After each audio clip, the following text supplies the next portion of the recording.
Hi, and today we're learning the Initial Unity replay editor. This will be a video about the Initial Unity replay editor. If you're unfamiliar with Initial Unity, it is a Initial D based fan game available for free. Download, there will be a link in the description. The editor allows you to create replay cameras for your races and your time attacks at different cinematic angles.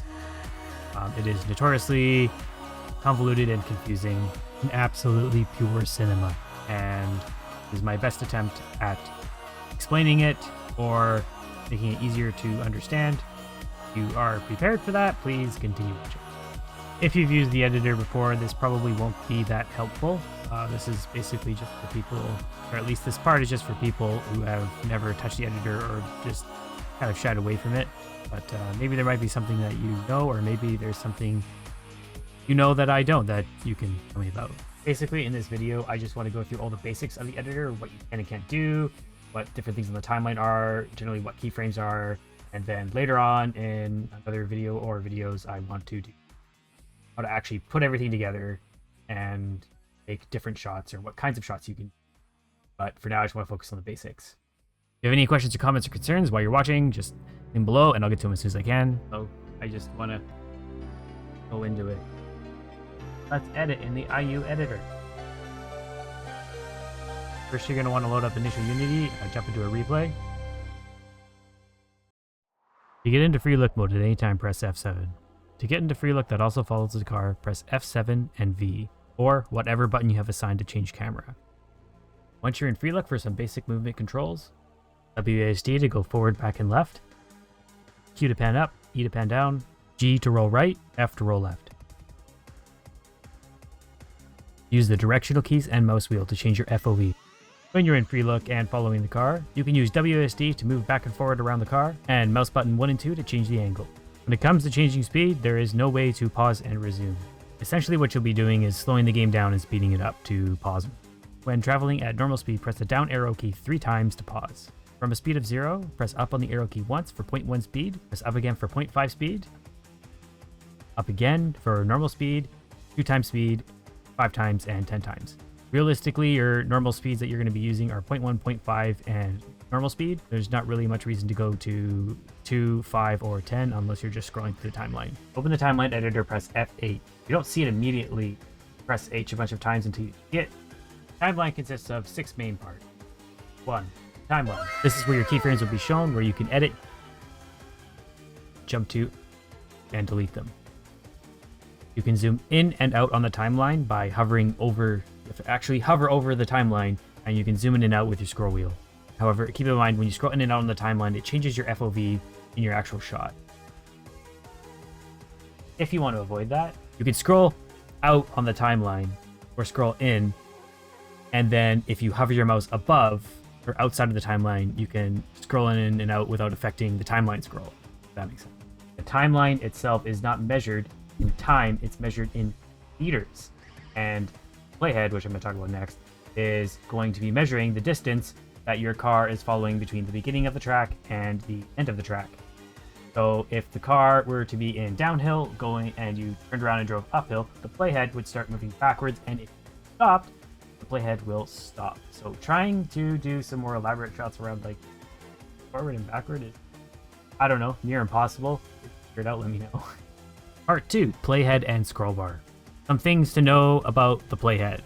The playhead is, again, when thinking, so since it is the position of the car, when you go back and forth when you're skipping, it's physically moving the car to one location, and then the camera is readjusting.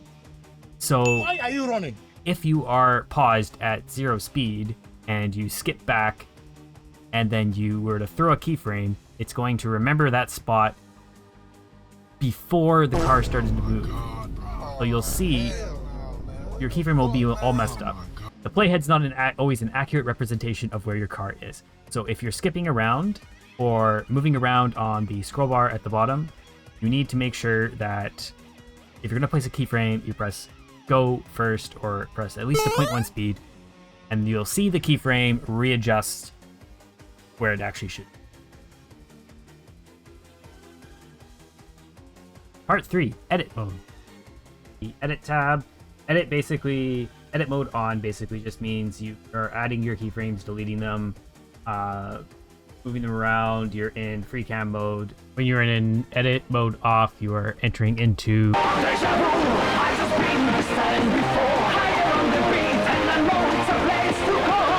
H at this point to hide the HUD, and you can also press F to hide the FPS in the corner. Number 4, keyframe properties. This is basically the spot where you can see all the different properties for your keyframes, and you can change them and uncheck them or remove them, and it has various different effects on how the cameras move between each other. But that is something that's going to be covered later. So, not for now. Number 5, menu options and shortcuts. Down here you can see shortcuts and options that you just generally in the editor, from left to right. F1 for help, F2 for save and load, tab for switching between the edit modes, left and right arrow keys for skipping ahead 10 seconds or back 10 seconds, up and down to change the speed of the playback, spacebar to add a keyframe, delete to delete a keyframe, and escape, which is that's the whoopsie button. Don't press that unless you saved your work. Number 6, the replay scroll bar.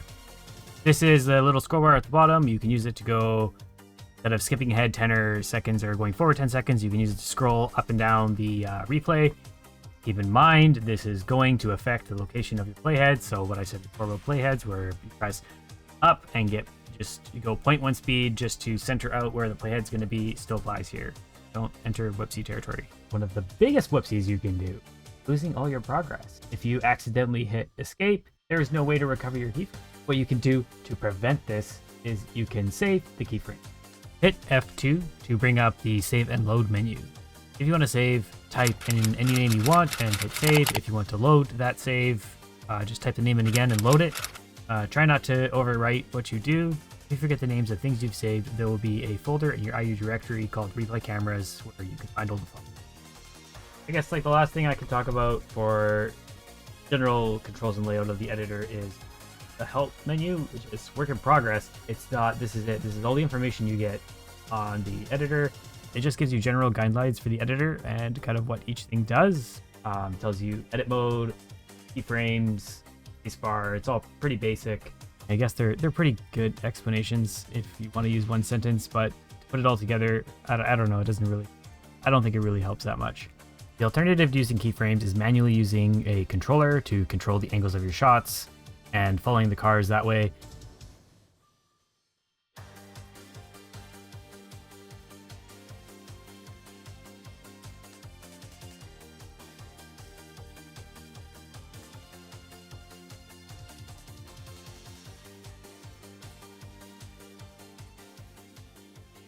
If that's something you're interested in, Genesis FD did a great video that can get you up and starting racing videos in like 4 minutes. The link to that is in the description. While you're there, you can check out his content. He has a ton of initial Unity videos uploaded, and they're awesome. And I think I kind of have to stop it there. It's already a little longer than I actually wanted it to be. Just some final closing notes. Time for a little bit of yapping. First, there are a lot of people making initial Unity videos, and I think it's very important to search for them on YouTube and support other people making kinds of videos, because a lot of hard work goes into them, and IU content it's rough out there. I don't have a lot of experience stitching together these kinds of videos, so you can see that these were recorded in sporadic segments. Once again, if you have questions, comments, mistakes I made, things I could add, things I could have explained better, just let me know below, and I'll try to get to that as soon as I can and make improvements for the next video. I am going to be leaving for a few weeks. I will try to get at least one other part out before I leave and have it scheduled.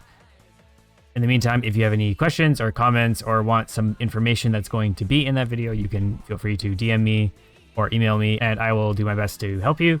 I have a Google Doc that is available with all the information, which I will be posting in the description as well. This is something I've wanted to make for, I think, quite a while, and I've never really felt like I knew enough about the editor to do it. I just want to make sure that everything about the editor is documented properly so that people in the future still have access to the information when no one's talking about this game anymore, which will never happen anyway. And I truly believe that the initial Unity community makes great content, and has the potential to make even more. And I really hope to see lots of that. That would be really cool. If you have any ideas that are floating around your head, now's a great time to give them a try and make whatever you want to make. I think by the time this is done, you'll be able to make whatever kind of edit you want to make. Very exciting. Oh. Yeah. Concha. Hashtag.